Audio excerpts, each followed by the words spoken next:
Vamos falar aqui sobre financiamento. É um papo chato, mas ele é necessário. E quem vai dar a pílula aqui pra gente é a Ana Ju, tá? Então eu vou deixar a Ana Ju falar um pouquinho aqui, vou parando aos poucos. Então a gente vai ouvindo um pouquinho aqui o que tá rolando, tá bom? Pega um financiamento para comprar algum bem? Se você é jovem e pega um financiamento para comprar algum bem, você é burro. Essa é a frase que mais me chamou a atenção no vídeo de um garotinho aqui no TikTok. E ele também delibera que é até compreensível você pegar um financiamento para um imóvel, mas se você financia um carro, você é acéfalo. Bom, eu, no meu lugar de fala de acéfala, economista e aluna de mestrado em economia também, resolvi falar um pouquinho aqui sobre financiamento de uma outra perspectiva para vocês. Financiamento é basicamente você antecipar um poder de compra que você não tem. Por exemplo, eu não poderia comprar um carro hoje de 60 mil reais. Então eu procurei uma instituição financeira que vai me antecipar esse dinheiro para eu poder ter o meu bem agora e vai me cobrar por isso, porque ninguém empresta dinheiro de graça, que são as tais das taxas de financiamento. A gente tem uma taxa geralmente administrativa, a instituição, uma remuneração, e a taxa de juros tão famosa de financiamento, que é uma taxa geralmente alta, ninguém empresta dinheiro de graça. A taxa de juros na economia, ela é conhecida como preço do dinheiro no tempo. Você antecipa esse dinheiro no tempo, você está pagando por essa antecipação e a instituição financeira também quer ser remunerada pelo risco de te emprestar um dinheiro. Você precisa de 10 reais agora? Eu tenho esses 10 reais, mas se eu te der, eu vou ficar sem os meus 10 reais. Então você vai me devolver 15 para que eu não saia no preju, entendeu? Racionalmente, esta é a base do financiamento e o preço desses juros por ele remunerar o dinheiro no tempo, o risco da instituição financeira de você devolver, não devolver, atrasar, acaba sendo alto. AJ, por que a gente escuta sempre que não é bom financiar as coisas, que você tem que juntar o dinheiro e pagar à vista? Porque de fato os juros sobre financiamento são altos. Muitas vezes no caso de um veículo, você financia o veículo e acaba pagando 2 deles. Principalmente se você financia sem entrada e com parcelas mais baratas, onde você vai pagar por mais tempo e o risco é maior, você vai pagar mais caro. Nossa, gente, então por que as pessoas financiam? De fato, se essa fosse uma questão matemática, não compensaria para ninguém pegar o financiamento. Só uma explicação aqui. Como é que funciona um financiamento, né? Normalmente vocês têm os juros e os juros vão comendo ao longo do tempo. Então assim, quanto maior a entrada você dá, menor você vai ter que pagar depois, né? Então você pode dividir em parcelas com menos juros. Então, o que normalmente a gente tenta dar de aconselhamento quando uma pessoa vai fazer um financiamento é sempre você tentar fazer um aporte de entrada maior para depois você financiar um valor menor com menos parcelas para pagar menos juros e sempre poder antecipar o máximo possível de parcela para você não fazer com que os juros coma. Porque às vezes o valor de um carro você paga 2. Ou quase 2, né? Então por quê? Porque os juros vai acelerando. Deixa eu ver se eu acho aqui um valor. Ó, tem uma matéria aqui, ó. Quanto custa financiar um carro zero e qual a taxa de juros? Veja a simulação. Então aqui ainda estava em 14,75%, tá? Beleza. Vamos ver... Então lá, normalmente instituições financeiras costumam dividir o valor do veículo em 60 parcelas, porém existe uma modalidade de 48, 86, 24 e até mesmo 12, que eu falei, né? Em casos especiais podem ocorrer negociações de 72 ou 84. O valor da entrada e do final. Aí aqui, ó, a simulação que eles fizeram.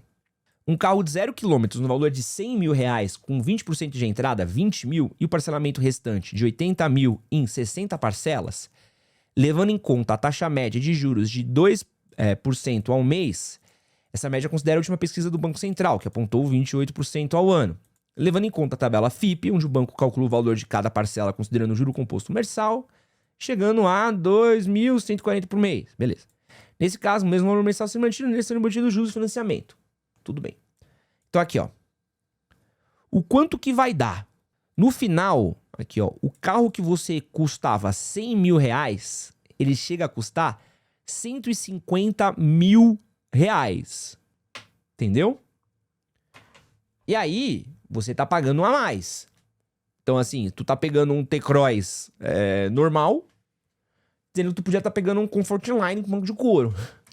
É a diferença. Mas por quê? Porque o financiamento com juros, ele vai comendo. Antes de continuar esse vídeo, eu quero avisar que no dia 16 de agosto, sábado, eu vou estar na Livraria Martins Fontes, na Avenida Paulista 509, pro lançamento do meu livro, Tudo que seus pais não te ensinaram, mas você deveria saber. O evento é gratuito, começa às 11 horas da manhã num sábado, ficar próximo à estação Brigadeiro do metrô e eu vou estar autografando livros. Você pode levar o livro que você já tem, você pode comprar um livro lá, ou você pode só aparecer pra me dar um oi, sem nada, sem precisar gastar dinheiro, só pra tirar uma foto, só pra conversar. É a oportunidade da gente se encontrar. Então, sábado, 16 de agosto, 11 da manhã, te encontro na Avenida Paulista 509, Livraria Martins Fontes, pro lançamento do meu livro. Aproveita, curte, compartilha, se inscreve e é nóis. E qualquer um que soubesse matemática básica, juntaria esse dinheiro e compraria o bem à vista. Só que daí a gente entra em um outro conceito dentro da economia, que não é tão conhecimento geral assim, que se chama custo de oportunidade. O custo de oportunidade de uma coisa é basicamente o que você abre mão em nome dessa decisão. O que você escolhe abrir mão para escolher outra coisa. Então, no caso do financiamento, por exemplo, você, para ter acesso ao dinheiro, ao bem hoje, neste momento, você abre mão de pagar mais barato. Só que o custo de oportunidade da economia não fala somente sobre o custo monetário, financeiro das coisas. O conceito de custo de oportunidade vai englobar todo o contexto. Então, deixa eu ilustrar para vocês esse conceito com a minha história e a história do meu financiamento. Por mais que eu seja muito abençoada e muito mimada pela minha família, minha mãe não teve condições de me dar um veículo de 65 mil reais. Assim como eu não tenho na minha conta bancária 65 mil reais para dar hoje em um veículo. Porém, eu já trabalho desde meu primeiro ano da graduação, o que me permitiu sair da faculdade com um emprego estável e um salário ok, que me permitia pagar ou juntar um valor mensal. O que aconteceu nesse meio tempo foi que a minha mãe descobriu um câncer de mama e teve que passar por um tratamento oncológico. E eu fiz questão de acompanhar. Como eu vim morar em uma cidade a 4 horas de distância da minha mãe para fazer faculdade, eu precisava me locomover até ela, enquanto fazia graduação e trabalhava. E para isso eu precisava de um carro agora, não daqui 4 anos, quando eu conseguisse juntar a quantia à vista. Junto a isso, depois que eu me formei, acabei passando direto no mestrado, que pra mim seria muito importante fazer agora, enquanto eu trabalho. E com os horários da grade de mestrado, os horários do meu emprego que me sustenta, eu precisaria de um carro para cursar. Sair do meu emprego para me dedicar exclusivamente ao mestrado também não era uma opção, visto que não é a minha família que me sustenta, sou eu. Com esse contexto todo, eu julguei necessário um carro hoje. Então eu financiei sim o meu carro sabendo o quanto eu pagaria a mais. Eu sou economista, eu coloquei na calculadora, eu sei o quanto eu estou pagando a mais. O custo de oportunidade de eu juntar esse dinheiro seria não fazer o meu mestrado, seria eu não conseguir acompanhar o tratamento da minha mãe, seria eu não conseguir trabalhar no escritório presencialmente com tanta frequência, e pra mim esse custo de oportunidade era muito caro. Então assim, AJ, valeu a pena financiar em 48 vezes o seu carro? Pra mim, valeu! E existem. Essa é a parada que a galera não fala. É o que, sabe? Ah, Ed, eu vou parcelar em tantas vezes, tal parada. Beleza, mas o que você vai conseguir tirar de uso disso? Porque assim, vou parcelar em 12 vezes um tênis da Nike. Foda-se. Não, aí foda-se. Tu consegue comprar um tênis barato? Foda-se, junta essa grana, não compra. Não, eu preciso comprar um computador que vai me permitir trabalhar, que vai me permitir ganhar dinheiro, que vai me permitir pagar o dinheiro dele depois, isso no longo prazo vai pagar. Então, vambora. É isso aí. Eu, quando comecei meu negócio lá em 2012, cara, eu comprei um computador caro, porque eu precisava de um computador pra editar. E, bicho, financiei o computador. Financiei, né? Eu dividi ele em 12 vezes, comprei um computador gamer brabíssimo, e parcelei não sei quantas vezes, porque eu sabia que ele ia me render dinheiro, e esse dinheiro ia voltar pra mim, e era importante pra mim, ponto. Se eu tivesse que esperar 12 meses pra juntar o dinheiro, eu não teria trabalhado. E teria me ferrado. Essa equação que a gente precisa fazer é isso. Só que assim, isso exige uma maturidade de você entender. Isso aqui é uma compra impulsiva, que eu estou querendo fazer justamente porque eu quero algo rápido que eu não posso ter, tipo um iPhone. Ou isso aqui é uma compra assertiva e o uso que eu farei disso me terá tantos benefícios que compensará no longo prazo. Só que a gente exigir maturidade de consumo é difícil. Tem mais fatores nesse custo de oportunidade. Já experimentou esperar o ônibus no ponto, à noite, sozinho, no campus deserto? Não é legal. Principalmente numa cidade que chega a uma sensação térmica de -1. Você já experimentou ser uma menina novinha e viajar de ônibus sozinha? Também não é legal. Se dinheiro fosse só uma questão de números, de contas de mais e menos, ninguém faria um financiamento, ninguém faria um empréstimo, ninguém faria um consórcio. Dinheiro é timing, é poder, é oportunidade, dinheiro é sentimento. Então não seja tão rápido para julgar uma pessoa que precisou fazer uma manobra para adquirir alguma coisa. Eu também não gosto muito dessas conversas que começam nesse tom de que pobre não pode ter nada. Não tô falando de maneira alguma que financiamento seja a melhor escolha para todo mundo. Mas espero ter te dado um pouco mais de contexto sobre como funciona esse tipo de coisa, para que você tenha mais contexto pro seu senso crítico na hora de tomar uma decisão desse tipo. E tire um pouco da cabeça da maioria das pessoas esse sentimento de culpa, de fracasso, quando você precisa fazer uma operação desse tipo pra ter alguma coisa na vida, que a gente sabe que é muito comum. É isso, gatas. E Enzo, fico muito feliz que você não precisou financiar o seu carro. É importante isso, porque a gente precisa ter essa noção muito pé no chão do uso do nosso dinheiro. Porque assim, os nossos gastos eles são muito emocionais. A gente tem muito isso, né? Pô, você vê o cara que ele quer um iPhone. Por que você quer um iPhone? Você trabalha com seu celular? Não. Você vai gerar conteúdo com seu celular? Não. Você é o heavy user do celular? Não. Eu fico no WhatsApp e no Instagram e olha lá. Tipo, mano, tu não precisa de um iPhone, sabe? Ninguém, sei lá, assim, antes que você seja um puta heavy user de iPhone, cara, e não é muito necessário se você não tem um dos meios pra adquirir um iPhone, entendeu? Se você não tem a grana suficiente. Você tem telefones que você vai pagar menos, vai poupar e pode usar isso pra outras coisas. Mas às vezes, por exemplo, uma motinho, eu preciso de uma moto pra poder chegar mais rápido no meu trabalho. Aí eu boto uma fé. Porque às vezes, olha como é, mas assim, olha como é que o nosso raciocínio ele precisa ser multifatorial, racional, analítico, maduro. Eu vou pegar uma motinho, porque eu vou conseguir chegar no meu trabalho 1 hora mais cedo e vou conseguir chegar em casa 1 hora mais cedo. Ganhei 2 horas do meu dia por causa dessa motinha. Com essas 2 horas do meu dia, eu posso estudar, eu posso me qualificar, eu posso melhorar minhas condições de pagamento.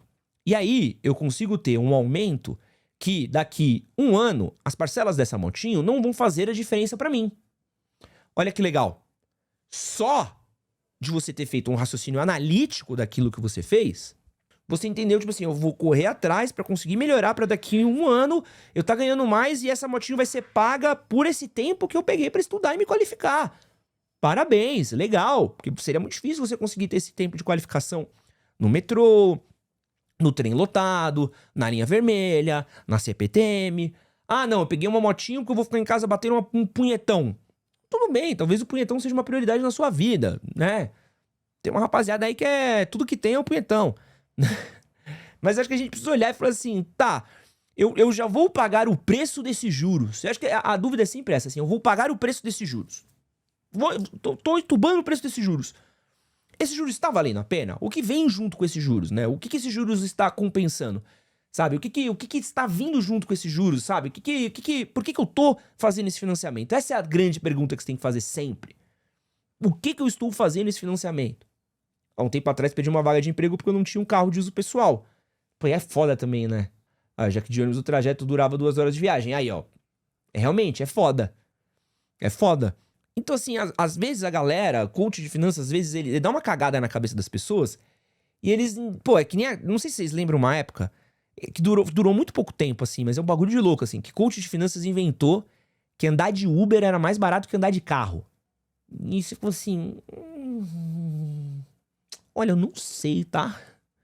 Se é tão mais barato assim, você andar de Uber todo dia, né? Porque assim, eu ando de Uber e eu ando de carro.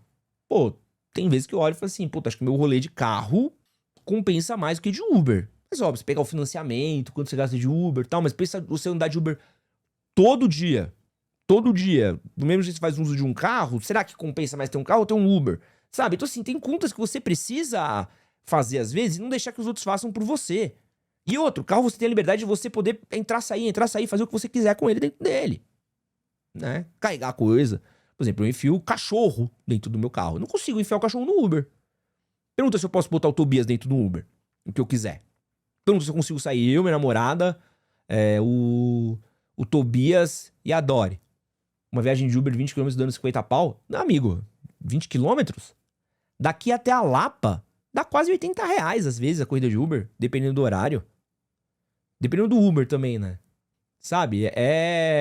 Tem a parada assim que é muito importante da gente poder botar a equação, né? Por isso que assim, dinheiro, cara, ele nunca é. A gente tem que tomar cuidado quando alguém vem com uma resposta muito, muito pronta sobre dinheiro, mano. Quando uma pessoa tem uma certeza muito grande sobre dinheiro, uma coisa muito... não existe pobreza que resista a 12 horas de trabalho. Será? Sabe? Mano, Você tá pensando o que você tá falando? Mesmo ou você tá só falando por falar, sabe? Então acho que é importante a gente ter esse cuidadinho, velho. Esse cuidadinho, porque tem coisa, mano, que não dá pra gente cravar, assim. Acho que essa Ana Jay, cravou aí nesse vídeo daí, baita vídeo. Levem essa reflexão com vocês, tá? Esse que você acabou de assistir é um corte das lives que acontecem todas as terças e quintas às 10 da manhã, todos os domingos às 9 da noite no canal Edson Castro Oficial. Não esquece de curtir, compartilhar, se inscrever, é nóis, valeu!